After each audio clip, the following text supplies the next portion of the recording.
Hi guys, welcome back to the channel. We are Shane and Annie and we have been living on the road in our van for the past 8 months. So we have learned a lot of things about how to save money while living this lifestyle. In this video, we are going to be sharing with you our top tips on how to save money while living in a van. Whether you are a full-time van lifer or you're just going on a road trip, these tips will help stretch your budget that little bit further. So let's get on with the video and learn how to save some money. Tip number 1 is van maintenance. So before you head off to your adventure, it is recommended that you know a little bit about your van and know how to maintain it.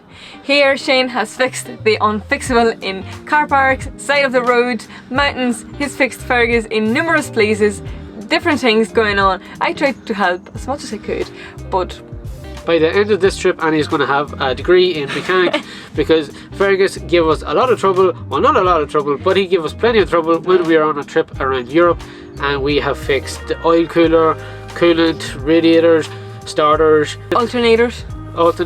We have fixed on the side of the roads, up in the mountains, in supermarket car parks, all over Spain. So this here in the long run will save you a lot of money. When we had the issues with our van, if we had to call out a mechanic, God knows what a mechanic call out fee is, and the length of time that they're going to be spent there fixing it, it will cost a lot of money. Just a basic toolkit and a little bit of knowledge will go a long way when you try to fix your van. So before you set off on your trip, bear this in mind and it'll just help you save that bit of money and continue the adventure for even longer. So Annie here tries to tell everybody that follows us on Instagram that she fixes the van, so make sure you're following us on Instagram to see Annie fix our van the next time it breaks. No, I have to say I did not say that. She did. It was a joke. She got like a little bit of oil on her finger and was like, look, I fixed the van. I said that I felt like a real mechanic. She just looks. No, I know how to change the alternator. I know a lot of things. Tell me more. The air filter. I know how to wow. So tip number 2 is building your van for off-grid living. So when you're building your van or getting ready to move into it, we highly recommend to invest at the beginning, so in the long run you can save more money by living off-grid. Trust us, when we were building our van, we invested a lot in the beginning so it's suitable for off-grid living, and in the end it has saved us thousands. So let's talk about your electrical system. Now make sure you are fitting a good, reliable leisure battery in the beginning to allow you to live off-grid. We recommend using an AGM leisure battery over a lead acid one, as they have an overall better performance and are faster charging. A leisure battery in around 115 amp hours is sufficient, or you could use 2 leisure batteries and you'll have double the power. To keep your batteries charged, we highly recommend fitting a solar panel and a split charge relay so your batteries are constantly being charged. We have the 𝗙𝗎𝗄𝗎 130 watt solar panel and also the cargo split charge relay. This allows your battery to be charged while driving. Another way to get power in your van is investing in a portable power station. Now there are several brands on the market. You have the likes of Jackery, EcoFlow, Blue Yeti. There are several to choose from. Now these portable power stations can be charged through the 12-volt port in your van. They've been plugged into the main socket if you stop at a cafe, or they've been charged by a solar panel. Now these here will give you 230 volts, so you can charge your laptops, your cameras, your drones, anything in your van, and that means you don't have to go to an electrical hookup in a campsite, and you can save some money there. So you might be asking, how are these going to save me money? So if you invest in a good electrical system at the beginning, this will allow you to live off-grid for months on end and still have the ability to run all your electrical appliances within your van. If you are relying on campsites to charge up all your electrical devices, then you wouldn't be long seeing your bank account run empty. So for example, in our 6-month trip around Europe, we didn't need an electrical hookup once. We lived completely off-grid for 6 months. A campsite would have been anywhere between 15 to 30 euro a night. So if we had stayed in campsites every night, we would have spent around 2,700 euro minimum just for electrical hookups. So 2,700 euro goes a long way when you are traveling, so make sure you invest in a good electrical system so you can live off-grid. So tip number 3 is invest in cooking appliances.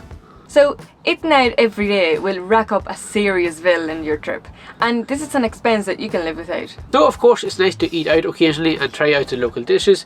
However, if you fit the right kitchen appliances, then you'll be fit to cook your own meals. Fitting something like the domestic gas hob will allow you to cook your own meals in your van and save a lot of money. So if you install a fridge freezer in your van, you can go and you can do your shopping for maybe around €50 for the week, and you can stock up your fridge freezer, have nice fresh food, and then in the long run this will save you money where you don't have to go out and eat out, and €50 wouldn't go really far in a restaurant. So make sure you invest highly in your kitchen appliances like your fridge, your freezer, or your gas hob. However, if you do want to try the local cuisine, we recommend using the app Too Good To Go, where you can get food from various restaurants for a quarter of the price. We have used this on a trip around Europe, and we've got some delicious food for literally next to nothing, and it's perfect. It's like a quarter of the price. You go to little bars and you get the food that they didn't sell, but it's like super fresh. Still fresh. They would have sold that like 5 minutes ago, but now you're getting it for a quarter of the price. So you save food, you eat cheap, you try the local food. It's perfect. It's a win-win for everybody. So tip number 4 is use free facilities. So you'll find these facilities all over the place, and the good thing is that they are mostly free. For example, in Spain you'll find toilets in almost every city and they're free, and also you'll have the free showers along the beaches, so make sure you use them. I know it's not possible to use them all the time, but make sure you take advantage of them and use them as much as you can. So €3 for a shower here and there will eventually add up over time, so it's possible to save some decent money over time by just using these free facilities. Use apps like Park Per Night to find free drinking water. So like most European cities will have free water all around the city and parks, so you can go, you can fill up your water, and then you don't have to go and buy those large 5-litre bottles of water that just cost you money. So it's money that you can save by just using the apps, finding free water. It's all around the place, so you might as well take advantage of it. So tip number 5 is be mindful of your fuel. And you're always going to need fuel to move around, and fuel can be quite expensive, especially in these times with the fuel crisis. So if you're smart enough, there is ways to save your pennies with your fuel. Whatever country you're in, do a little bit of research and find out what petrol stations offer discounts. For example, when we were in Spain, we signed up for the BP card, which offered 5-cent discount for every litre, and also we got like €1 or €2 for every fill up. Over time, that adds up, and then you'll be able to get a free tank of fuel. So I know this here is going to sound silly, but by having the correct tyre pressure, this here is going to save you money in the long run. If your tyres are under deflated by 10%, then your fuel economy is going to increase by 2 cents, or if you have it under deflated by 20%, then your fuel economy is going to increase to 4 cents. So make sure you regularly check your tyre pressure and make sure they are correct, and this will save you some money. Another tip is to get rid of unnecessary weight. So if you're driving around with unnecessary weight that you're not going to use, that will cost you money. Shedding unnecessary weight from your van will leave it easier on fuel, so bear this in mind and don't overpack or don't carry around things that you're not going to use. And you should have listened to this before we left.